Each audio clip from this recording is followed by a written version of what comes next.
Hello and welcome back to Paranormal NL Podcast, located in Newfoundland and Labrador, Canada. That's PNL Podcast for short. I'm your host and founder, Jen Nosworthy.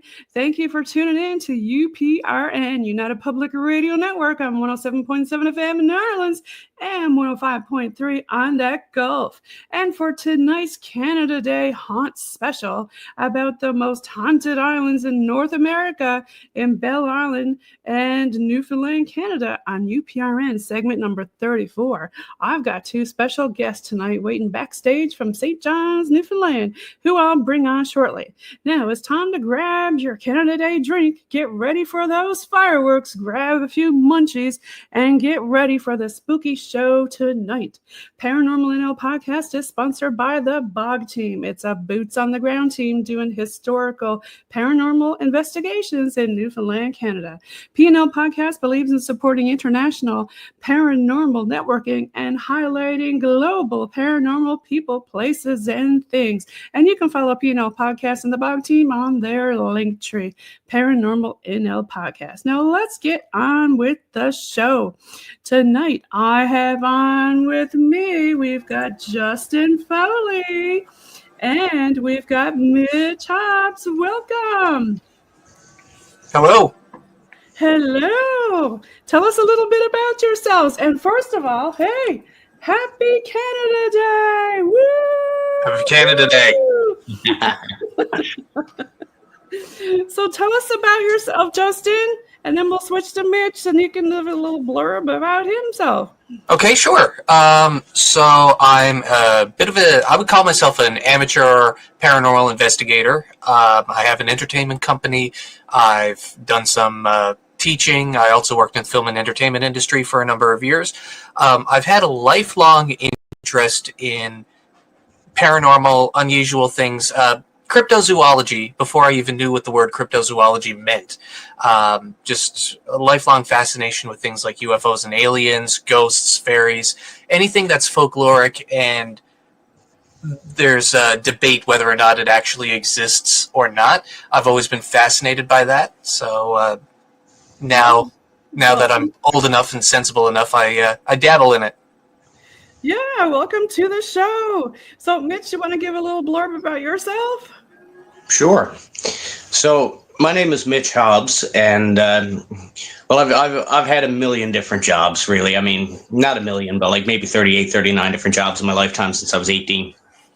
I've been everything from a chimney cleaner to a cook. I worked in special effects and film for a little while. I've done it all. I've always really been interested in kind of experiencing the world, if that makes any sense. It's one of those things where you got to get out, you got to experience it, you got to see it in order to know it.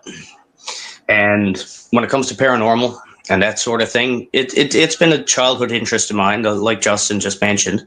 Ever since I've heard my first couple of ghost stories from my grandfather, and it's something I knew that I always kind of believed in and wanted to explore more, if that makes any sense. I love the paranormal too. Now, both of y'all got something in common I'm going to add to the stage here.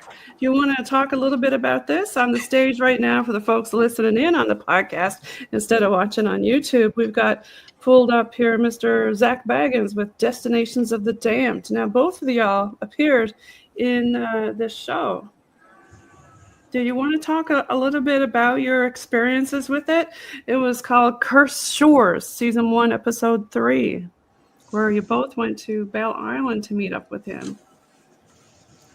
Yeah, now, Zach was never actually present himself directly, but he was very, very in touch with his crew, and they relayed a number of messages, and it was pretty fascinating. Mitch and I were brought on originally for logistical purposes. Mitch was a lot more boots on the ground. I was a lot more making phone calls at first, and then it turned into a bit of a paranormal investigation. Now, I got to give a shout out to our friend Henry Crane. He was on the show, and we were hoping that we could pull him on tonight, but he wasn't able to come on. So we have to give a big shout out to him because he was also on with History's Most Haunted, U-Boat Island, with Belle Island, because that place has a huge historical history. And then there's a shot of you there. Justin, when you were on the show, do you want to talk a little bit about your experience there? Oh, yeah, okay, sure. By the look on your face, you saw something pretty scary. Not so much saw. So there were a few things that were visible. I was facing eyes into my equipment a lot of the time, so there's a couple of things that that they picked up on their camera that I actually kind of missed because I was like facing eyes into like a thermal thermometer or things like an infrared thermometer and stuff, and so it's kind of funny in that regard. But we heard some things that were pretty unnerving. So we had the spirit box going for a while, picking up on some AM radio waves, trying to pick up any kind of, not so much transmissions, but any kind of paranormal pickups vocally or anything like that. For anybody who doesn't know, I'm sure everybody does, but for anybody who doesn't know, a spirit box will cycle through AM radio stations at a rapid rate, and paranormal vocalizations can sometimes be picked up in the white noise. And so we picked up a really nasty laugh at some point. So we were in the Dobbins Garden area, and we were dealing with the story of the hag as the woman in white who... Yes. There's argument whether or not she is a ghost of a woman who was murdered, or whether or not she is some kind of nefarious entity, whether she's like a fairy or whether or not she's like a demonic entity or anything like that. But the story is that she transforms. She starts off as this woman in white, a kind of attractive young woman who turns into this nasty, menacing creature as you get closer to it and chases you. And so we were in the Dobbin Garden area of Belle Island, which is where she is reported to be. And asking questions, doing some EVP phenomenon attempts, and using the spirit box, we picked up on a really nasty laugh when I asked them the question, people say that when they find you, you chase them. Do you mean them harm? Within a few seconds, there's just this really nasty ha ha that came through the spirit box, and that was not pretty. Pretty unnerving, eh? I remember that. So while they were out in the field, I was more or less taking care of the van and the equipment, and that was also my role in what we were doing there. Was the boys would kind of go off and do their thing, and I'd stick around just in case anything, let's say just in case we had to get out of there real fast. Right, yeah. Now, you also took them right down into the mines. Hey, you want to talk about that, Mitch? So the easiest way of saying it is that the spot that I took them, it's not that it's inaccessible, it's that it was relatively dangerous to get there. Right, yeah. I've been to Belle Island multiple times, and I've never gotten down to that area that you guys took them to. It was an interesting place that you took them to. So all of those cliffs are shale. For anybody now that didn't see the episode, I had the cameraman zoom in on my hands. I took a piece of shale and I broke it in my hands. Shale, of course, being a very delicate sedimentary rock. And I said, boys, this is what you're standing on. Yeah. Like this is why this is dangerous. Everything was slippery. Everything. I mean, if you go down there, you're going by yourself. You could not come back. But they were real cool about it, and we went off on a little adventure, and we actually found a fish out of water about, I'd say, 150 feet into this mine. It was a fish that had been eaten. So something pulled a fish out of the water and dragged it 150 feet and ate it. Something was down there. And it had to be something big and hungry. Now, we talked a little bit earlier about, Dobbins Garden and what they thought was up there. But do y'all want to talk a little bit about the Newfoundland folklore of the hag and what that is? Sure. Yeah, I know that there's been some other episodes such as 5TV1. We got to give a shout out to Shane Mills with their Newfoundland Nightmare, The Hag. That was a really good series. If you haven't seen it, watch it. It kind of explains a lot about it. But some people think that, like you said, the white woman could also be the hag who's there, or the queen of the fairies. Yep, we've definitely heard that as a possibility, that she could be the queen of the fairies, or that she could be a demonic entity. Also heard that she's the spirit of a young woman who pre-war was dating a German, and then when the war started, Germans became persona non grata, and he was kicked out. And then when the war started, there were the spies of German U-boats coming on board, resupplying from Belle Island, bringing it back to the U-boats. And there's a story is that this same woman who was the former girlfriend of a German was caught by German spies and murdered in Dobbin's Garden, and that this is her vengeful spirit. And the thing about folklore is that Newfoundland has no shortage of stories and no shortage of variations of stories. So at this point, I'll be honest with you, I don't know which is the original story about her, but there's those three different distinct origins for her. And another interesting thing about Belle Island, when you look at the pictures and stuff, is that this goes. There's another shot of Mitch down under the water, tunneled for miles, right? And there's even some of the mines that have gotten flooded and stuff. It makes you wonder, like, what lives down there. That'd be a perfect spot for something evil or dark. Yes, they actually do go for quite a distance underneath the water on the opposite side over there, and I mean, like it's always been a concern for a lot of people that it's just going to cave in and cause some serious problems, But so I've been down there a number of times. I've not only taken the tour, but I've had the opportunity to see the stuff off the beaten path, so to speak. Yes. And if you haven't are been 100% to the correct. tour, if you haven't been to the tour and you want to come visit a place, come to Newfoundland and Labrador for some paranormal tourism and come down in our mines. We've got some pretty cool stuff down there. There's another shot of our Henry Crane, our tourism guy for Belle Island. And did you feel anything else, Mitch, when you were down there? Like, did it feel There's dark? So there is this eerie air about the place in general, I mean, like the smells, the sounds. You're directly on the water. Like these mines that I brought, I don't know specifically if the cameraman caught it, but when you walk out of the mine, you got about 25, maybe 30 feet of solid stone that goes out, and then you're right on the deep end of the water. Right. And next stop is Ireland. Yeah, I've got a shot pulled up here of Belle Island. In order to get to it, you got to cross over on the ferry. So it's an island within an island, right? Yeah. But there's some of the shale that you were talking about, Mitch. Yeah, that's the stuff there. So they told me, they said, yeah, we're going to do an episode on the Belle Island ferries. We want you to be part of it. And I said, I don't know anything about boats. But okay. Yeah, but yeah, that's the stuff there, shale. It turns into slate with compression and time, and it eventually becomes slate.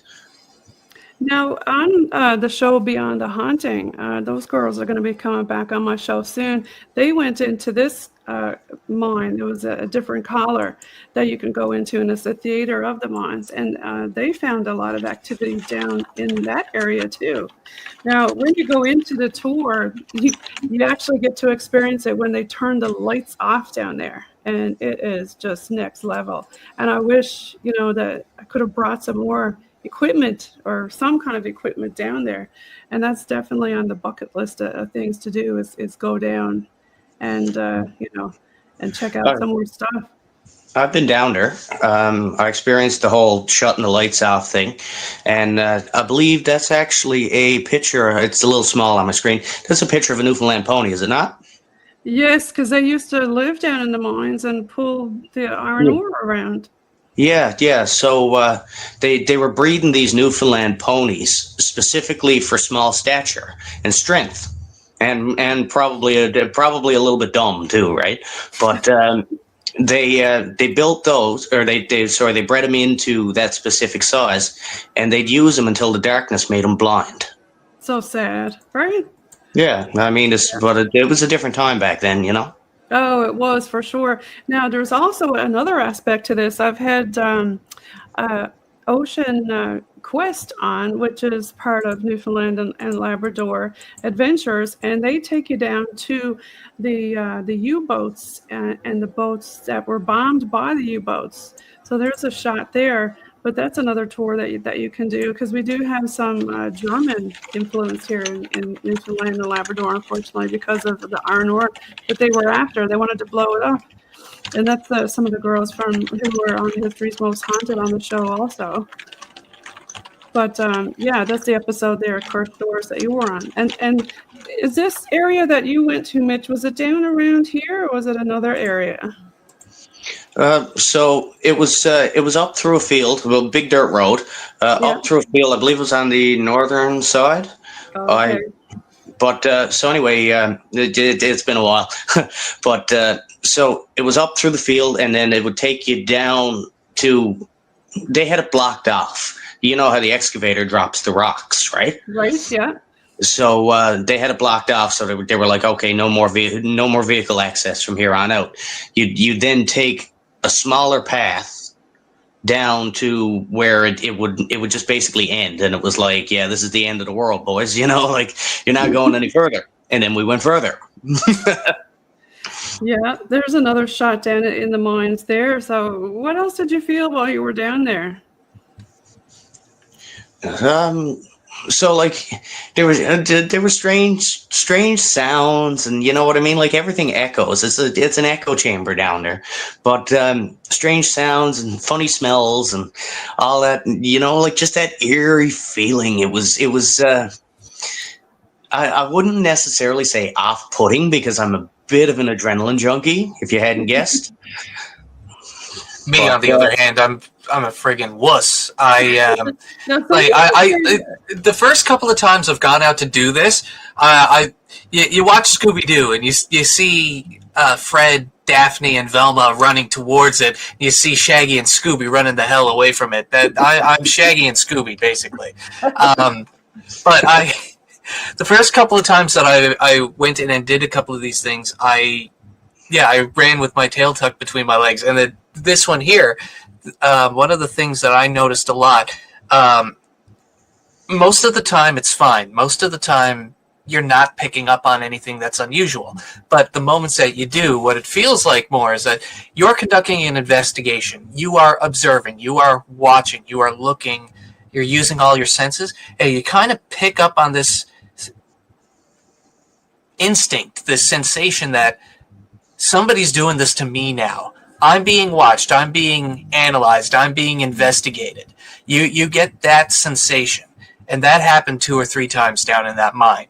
And in that mine, there have been a lot of deaths. One of those things is that, you know, I personally believe you're more inclined to find a spirit lingering in a place where they died, or in a place that they have a lot of emotional connection to. Right. A lot of people died in those mines. It would not be surprising to me at all that there's some residual energy left behind down there. And there's a lot of water there, which they say causes, you know, a lot of that to pick up with the energy too. Now, some people even say that the actual fairies are haunted, which they could definitely be, because I know some of the fairies are pretty old that go over there. Yeah. So I actually have a little something on that. Okay. I'm a firm believer that if something took all 4 elements plus the spirit to make, it has the potential to hold energy.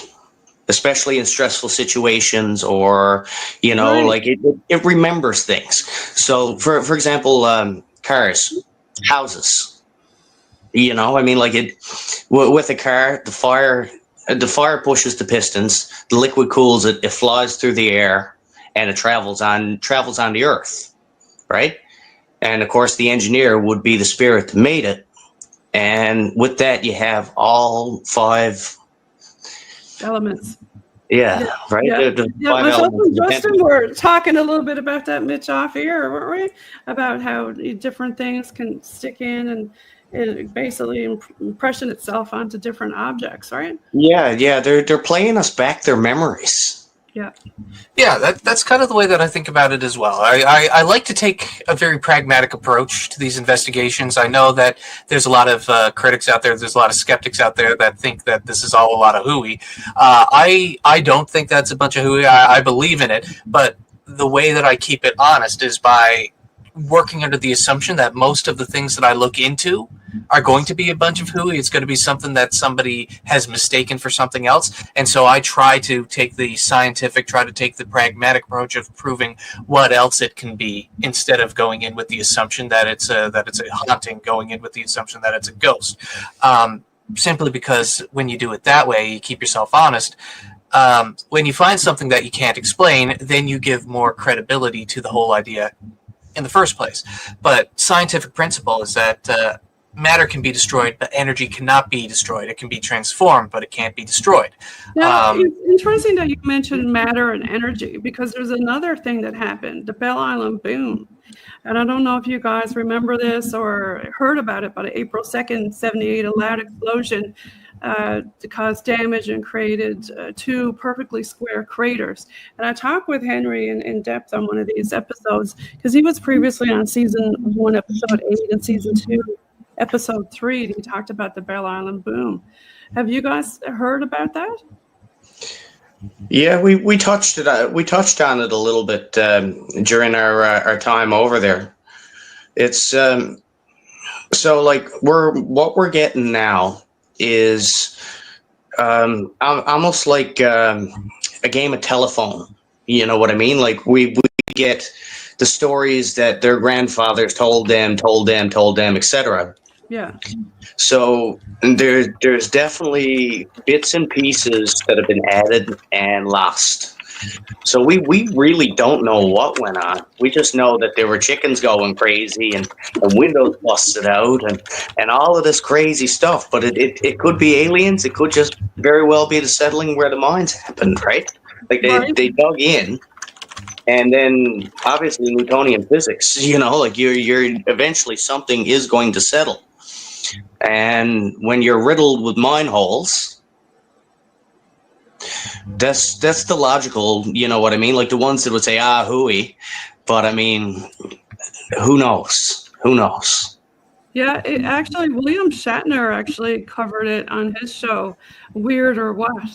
And if you have time, look it up. I'll put it in the guest bio for Henry Crane, and you can watch it there. But it's really interesting if you have time to watch that video, because there's a lot of different stuff in that one about the boom for sure. And we talked a little bit earlier about the hag. Have either of you ever experienced the hag? All the time. Yeah, what happened for you? Once, maybe once a month, I get it. Go away. So, like, what happens with you? So, the first one I ever experienced is probably the most memorable. So, when I was a kid, we lived in these row houses in Bobble Hill, Nova Scotia. Okay. So, one section that we were in was all young families, and then the other section was let's say 50 plus living, you know what I mean? Like, but they were much older than that. Yeah. So one particular night, or not night really, one particular afternoon, evening after school, I was out swinging off on this woman's clothesline, and I was a bad little kid. So anyway, I had I was out there playing on this clothesline, and she came out, and she was probably in her 70s or whatever, and she said, "Get off that clothesline, young fella," she said, and I looked at her, and I said, "You old bat, I'd wish you'd die." Oh. Ouch. And, well, a week later, she died. Oh, no. Did she come back and haunt you?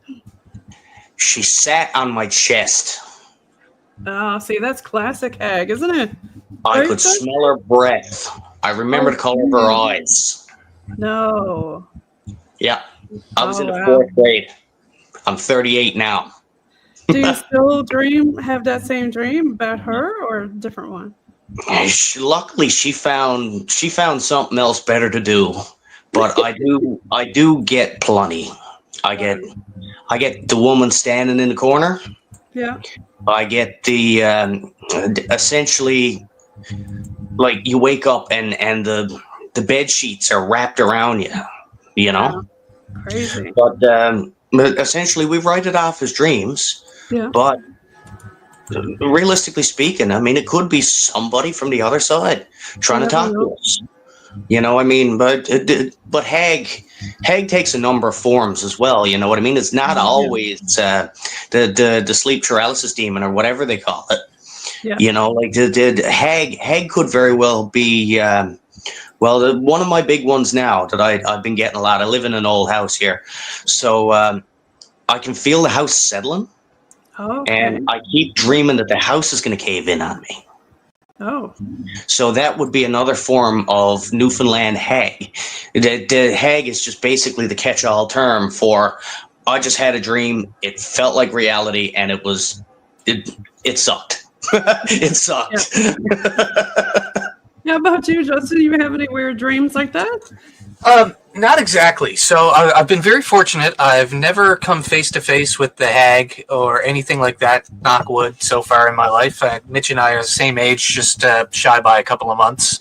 But what I did have, I've had two personal experiences, not including the Bell Island investigation. I've had two personal experiences prior to becoming an investigator that made me really kind of buy into the idea, you know, maybe there's something to this, because even though I've always had that fascination with it, I was never a hardcore believer in it. I was always kind of like, you know, this is cool to believe that it might happen, but, you know, realistically speaking, maybe this is not legitimate. So I was always on the fence about it until these two experiences happened. The first experience was I was in bed, I was asleep. I was 21, 22 years old. So, no, actually, I was younger than that. I was still in high school, so I was 17 or 18. So this is 20 years ago we're talking. Okay. And I was having a restless night. I was having a lot of trouble getting to sleep, and I was kind of tossing and turning. And I woke up, I opened my eyes, and in the corner of my room, I'd seen a friend of mine. No. And this friend of mine was away out of province getting heart surgery done. And what happened was, obviously, I was very surprised to see this friend standing in the corner of my room. And then the next thing I know, no longer is she in the corner of the room, but now she's standing right next to my bed. Ooh. And she doesn't say anything to me. It's like, just by the time that I register what's happening, she's out of the corner of the room, she's right next to my bed, and she puts her hand on my shoulder. And the second that she puts her hand on my shoulder, I go lights out. I am fast asleep.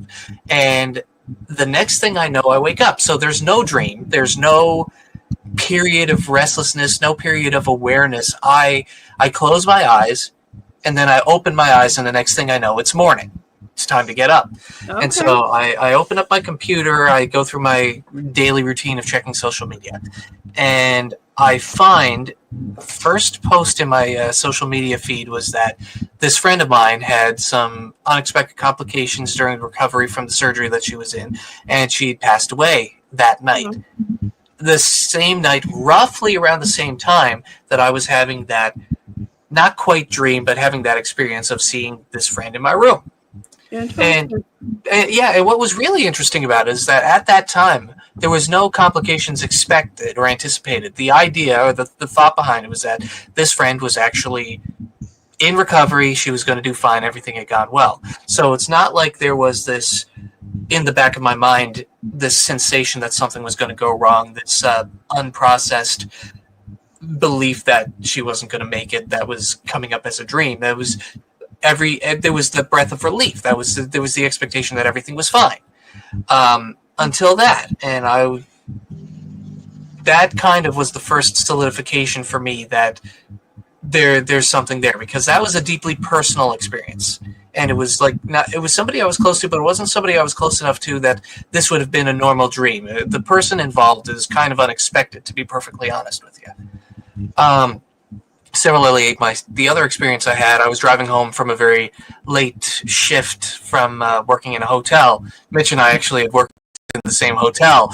I was driving home 11 o'clock at night, ready to get home, and I'd stopped at the lights close to Barring Park, kind of where you've got the highway, Columbus Drive, overlooking the duck pond at Barring Park. Yeah. And it was a clear night. I vividly remembered this. It was a clear night, and there was a wisp of fog, or just this tiny wisp of fog or a low-lying cloud that kind of drifted across while I was stopped at the red light. And as it got right in front of my car, it kind of coagulated into what looked like a face. It looked like the mask from Scream in a way, but it looked like it had black hair, long black hair. And for just a fraction of a second, what looked like that face, it kind of locked eyes, the sockets of the eyes kind of made contact with mine. And I remember feeling this profound sense of sadness. And that was the thing that jumped out at me, is that I didn't feel scared. I didn't feel nervous or anxiety or any of that kind of thing. It was no reaction to what I was seeing. It was almost like I picked up on what it was feeling in a weird way. And it's so weird, because I by no means consider myself a psychic. I by no means consider myself a medium. Feel like that they're sensitive and don't even know it, right? But yeah, that's the thing. It's like every now and again, if something is strong enough, I will pick up on a couple of the vibes of it. I won't know what the hell I am picking up on, but it's very much that spider sense is tingling. What the hell is that? You know what I mean? Right. And I definitely had that moment then, but it was a very profound sense of sadness. As it looked into my eyes, or as it seemed to look into my eyes, I just felt crushed. And it felt like loneliness, to be perfectly honest with you. And that experience lasted about 2.5 seconds. And the light turned green, drove home, poured myself a real stiff drink, and went to bed. So it was kind of wanting you to feel how it felt. Maybe. And that's the thing. Like, that particular one, I was like, that one could have been my imagination, but why would I have felt sad? Why wouldn't have I been afraid? Why wouldn't I have been anxious? You know what I mean? Like, why did I feel sad in that moment? And that's the thing that kind of makes me feel like there was legitimacy to it, is the fact that what you would expect from that situation is not what happened in that situation. That's what usually happens with the paranormal, right, Mitch? Yeah, really though. There's there's actually a story that they tell down in Flat Rock here in Newfoundland as well about that. So I used to live there as a young man, a child, my teenage years into my 20s, and so they had this particular road called One Gap Road. Okay, now, I know where you're going with this one. Yeah. So anyway, the story that they told me was that they used to love to race on this road. Yeah. Now, I mean, when I was a teenager and I had my little sports car, I was pretty quick on that road too. But so the story that they tell me is that there was a car accident up by one of the bogs that were there, and a lady got decapitated. Okay, now you're the first person who I've heard talk about decapitation. Well, this is the story that was told to me. I didn't experience this one firsthand. I didn't see it, but all Halloween nights and stuff like that, I mean, the teenagers would they burn rubber down Wine Gap Road to try to see this woman that would be standing on the side of the road, and you'd think that you're approaching a human being, and then she'd throw her head at the car. Oh my, that's another. Okay, because I've got a couple episodes on the color of the Wine Gap Witch. I know it's called Wind Gap, but the locals call Yeah, it Wine yeah, Gap, right? they have their own little white witch, white lady story down there as well. Yes. Yeah, yeah, and over by the grotto too. That's next level. But Oh no, yeah. you're the. Now I've heard some other people say that while you're driving down that road, if you're a man, a woman tries to get in around the marshy areas where the bog areas are, Yeah. and get in the car and try to push you off the road. I suspect that they're all renditions and variants of the same story. You know what I mean? Like, because let's face it, a lot of our folklore and a lot of our paranormal stories, creepy ghost stories, they become tall tales over time. Right, yeah. And a lot of people talk about having car problems on that road in particular. And as they leave that road, then the car is fine afterwards. That I have experienced. Yeah, we have too. And we've had the witch come through herself talking to us on Spirit Talker. Oh, we've had like some next level stuff happen, especially over at the grotto. But and then we've had some other people say, yeah, if you're a paranormal person, come and check out Flat Rock. We got all kinds of weirdness over here. we can definitely bring your equipment down there, Justin. I know a few good spots that we could talk to. I don't know how much of this I should really say, but let's just say we can talk to a few ghosts. Oh, all right, cool. I'm off for the summer. Let's do it. Come on, we goes. Come on, we goes, buddy. Oh, come on, we ghost. Come on, we goes. So, is there any other areas around Newfoundland and Labrador that's kind of next level for you guys? Red Cliff. Red Cliff is pretty wild too. Yeah. Red Cliff. Now, where's that at? It's out in out by oh God, what's it called? Pooch Cove, Outer Cove, Middle Cove area. Oh, okay. So what happens out there? It's not a whole lot, but it's a little bit of a hot spot. You can pick up on some things sometimes. There have been a couple of deaths out there. So, people have taken their own lives, or people have passed away through accidents and stuff like that. But yeah, it's Red Cliff is an old, kind of like a base. I believe it's like an antenna. Old military antenna type bunker. Mitch, you might know a little bit more about Yeah, back when I had the old turnip truck, I used to bring it out there and burn circles in the field. Turnip truck? I had this green Ford F-250 that was never supposed to be road legal. It probably wouldn't roll out of the factory. But either way, like I couldn't take it on the road anywhere, so I'd take it up to Red Cliff there, and just course around till I broke it, basically. But I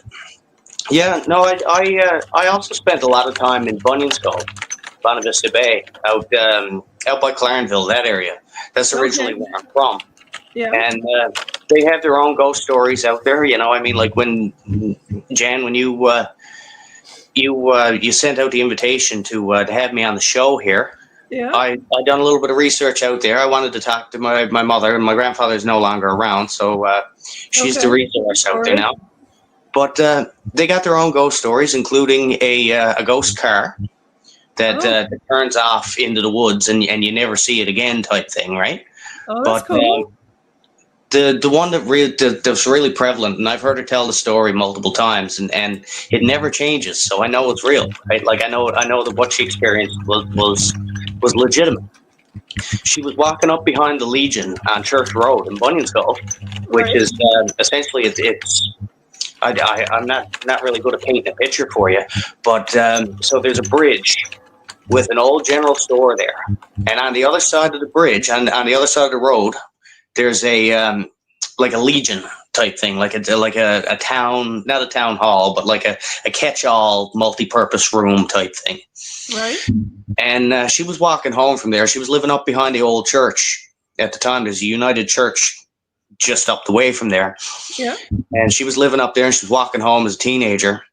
And she said she smelled it before she seen it. She seen it. She seen it. She smelled it before she seen it. Okay, well, I've had some stuff like that happen over by Petty Harbor. Yeah, so she says it was the devil. That's what she says. But it was like her brother tried to convince her that it was a bear, and her dad went up there and looked around and stuff like that. But she said she could smell it, and it stood up and had red eyes. Oh my gosh. No, that's next level. Yeah, we've had some weird stuff with red eyes like that over by the grotto. And, yeah. So what about you, Justin? Do you have any other places you want to talk about? Well, I mean, downtown is also known as a hot spot. It's downtown St. John's, I should say, of course. Yeah, downtown St. John's is haunted place in North America. That's one of the things that they've said for sure, and I believe it. I mean, if you look at the infrastructure and you look at how old the place is, you look at how many times the place has burned down and stuff like that. And you look at all the history. You look at everything from not just us, but you also look at when Newfoundland was first being settled and first being colonized. You know what I mean? It's, look at all the death, look at all the suffering that's been there. This place is.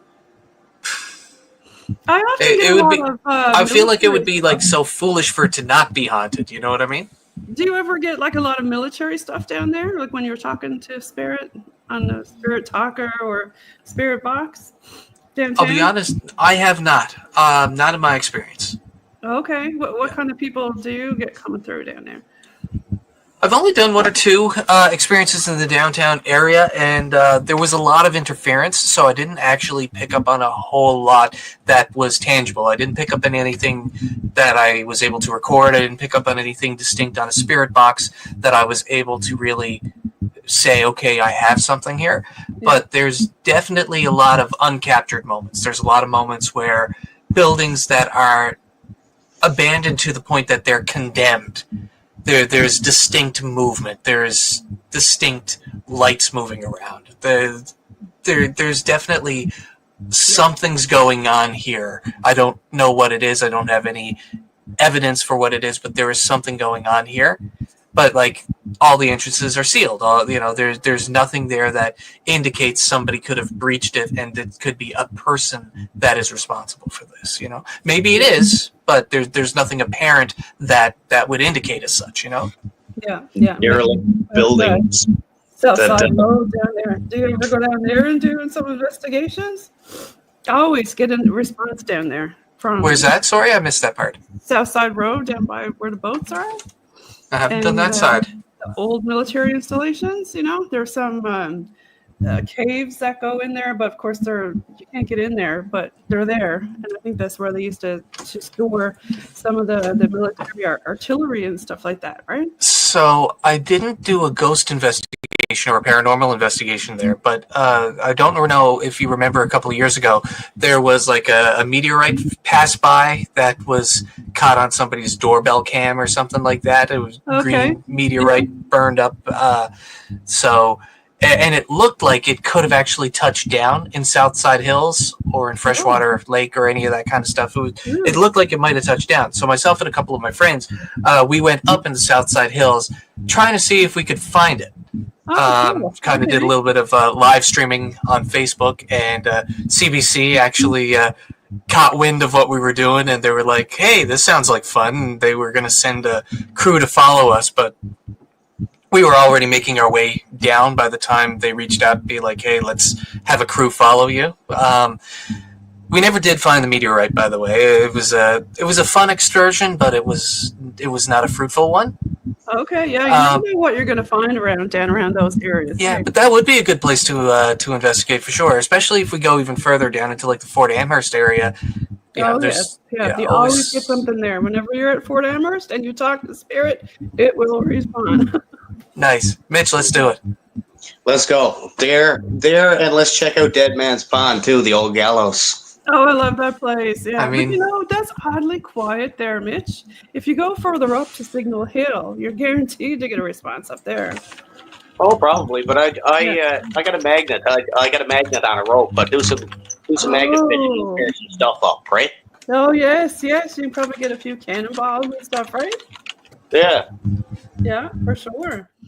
You ever go hunting for cannonballs and stuff around? Well, I'm pulling this up on the screen, guys. This is the one, his signature. Look, the Fuhrer, who was one of the U-boats that bombed over on the island. Oh, is that from? That must be at the Belle Island Museum. There's because of the World War II connection. There is a lot of Nazi regalia that is in that museum as a result. Yes, there is. It's kind of uncomfortable to look at, but at the same time, a very meaningful and important part of history at the same time. You know. Right. Yeah. It is kind of sad, like you said, at the same time. But there's a lot of history there. I think that's the guy, picture of the man who actually bombed our boats, and that's some of his medals that his family donated. So, there's definitely a lot of rich history here in Newfoundland and Labrador. Do you want to talk about any other stuff like the Wendigo or any cryptozoology stuff? Mitch, you got any fun stories? Well, I don't have a lot on cryptozoology or anything like that. I don't really follow the various different cryptids or whatever. Justin, I feel like this is a lot more in your wheelhouse. Okay.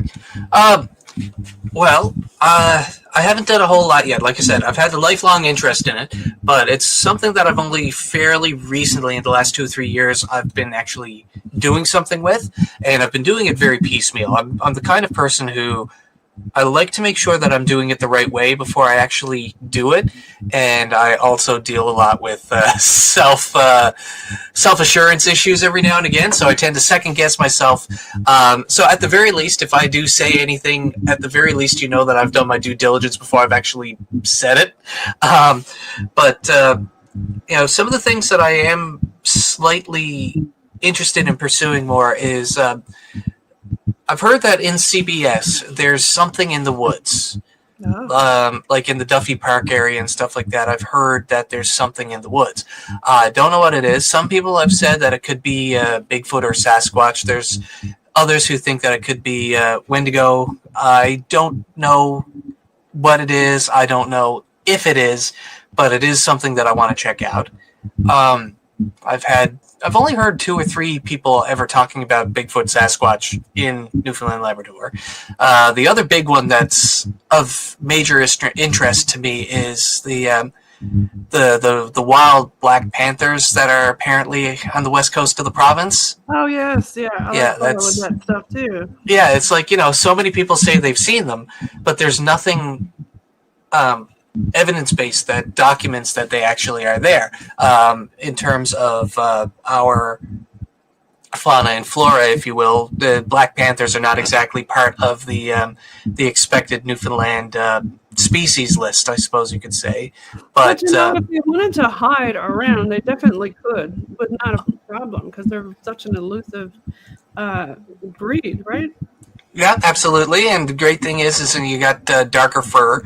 It's easier for you to hide. You can blend in with the shadow. You can blend in with a hole. It's it's harder to get spotted. Right? Yeah, I mean, there could be one behind Mitch right now. It's true. But you know what? We got a lot of other different like fairy stuff that people talk about.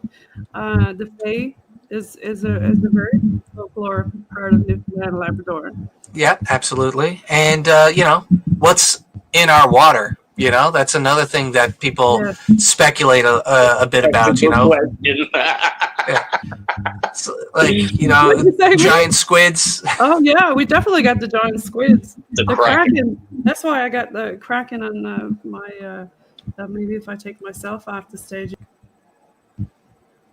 Yep. You got that as part of your background image there. Yeah. So you've got the giant squid. You've got. There it is. Hell knows what else. You know what I mean? The ocean is just like untapped potential for weird things, whether it's mermaids or the Kraken or anything else, Yeah, well, we've got that other one, Cressy, over in, is that Central? I dated a mermaid's sister once. Oh, there you go. Yeah, the top half of her was a fish. Kind of like you got Justin dying over there. I think I know who you're talking about too. Oh my God. Yeah. Sorry to go down there. Justin, do you want to talk a little bit about your productions, Justin Foley Productions? Oh gosh, there's not a whole lot to talk about with that. I've got an entertainment company that I do. Started off with just doing birthday parties as costume characters. I created some of my own characters. There's a pirate. There's a mad scientist. We got to make a mention of the reverb in the background. I don't know what's going on. Yeah, I don't know what that is either. That's probably. I got you guys on the phone, but I don't have a microphone up, so it's probably just reverberating in my device. Oh, could be. Gotcha. I'll turn you down a touch. Okay. But yeah, so just, costume characters, stuff like that. Then I got into doing like airbrush tattoos and some event planning, and I got into doing some video production. I am also starting to develop this idea of doing some tours, like paranormal investigation tours. So that'd be fun. Obviously I want to do things on the up and up. I want to make sure that people understand we cannot promise anything.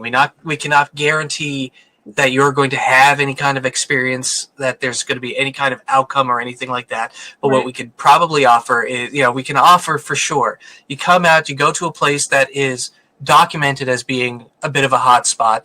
One of those places that if there is something that's going to happen, you've got a good chance of it happening here.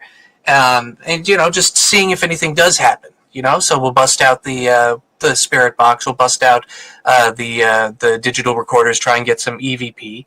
Yeah, and it's a good experience for the general public to do that. I know we did that over at the History House here in Tor Bay in Newfoundland and Labrador, and we did 2 different ones, and they were both sold out. And the general public loved it because they get to actually use the devices, right? It's amazing. How did they go? How did the event go? Oh, it was fun. It was great. I mean, we captured a lot of different stuff, and it was really fun. Yeah. So That's I think awesome. more of that would be greatly appreciated by Newfoundland and Labrador. I think so. I think one of the good things about it is that it will help with the image or the optics, I suppose you could say, of this, because like I said, there's some detractors who think that paranormal investigation that paranormal investigation is a pseudoscience and that there's no merit to it.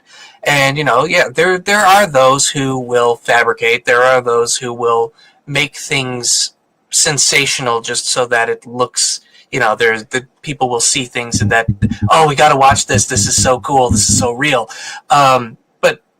There's a lot of things that are done legitimately, following proper scientific method, properly debunking what needs to be debunked, but lending credit to where things deserve to have credit as well. And I think that if people can see more of that process, seeing less of the jump scares on televisions and seeing more of the scientific method that's applied to it, I think that's going to help with the optics and people being less skeptical about it, people less calling it less frequently a pseudoscience and more of a science adjacent or science equivalent. You know what I mean? What do you think about that, Mitch?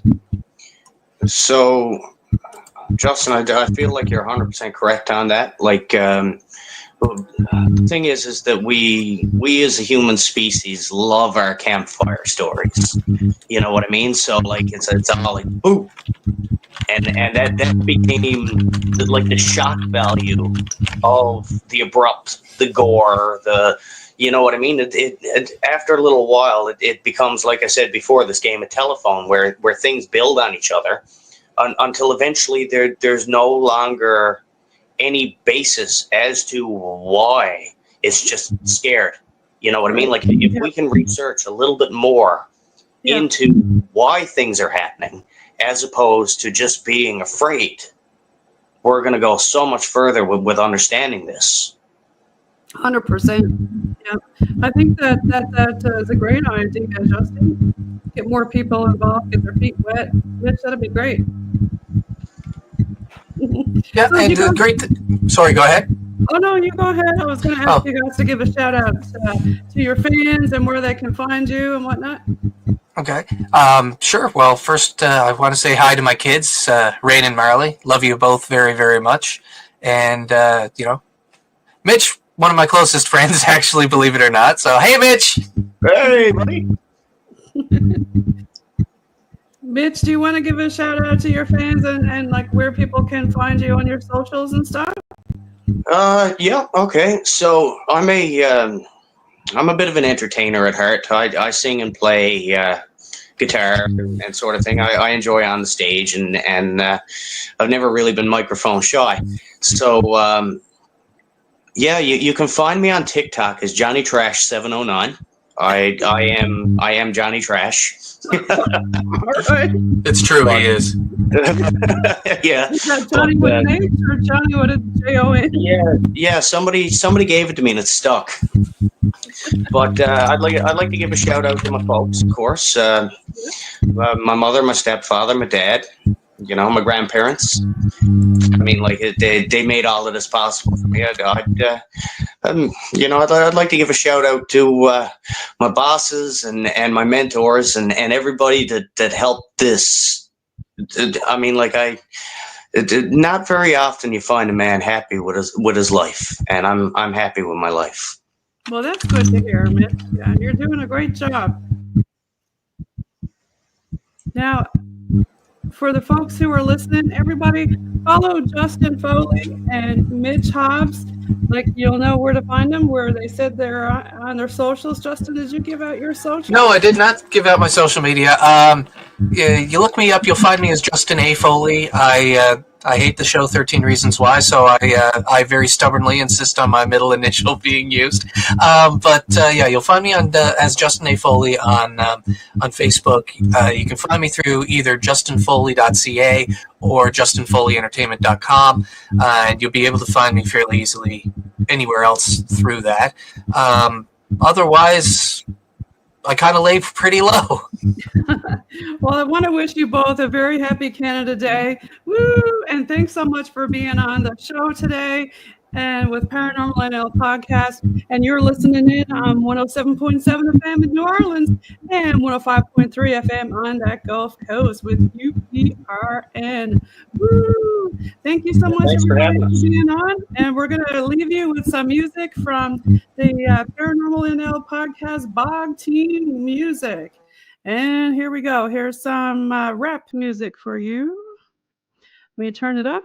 There you go. And we'll piece that with that stuff.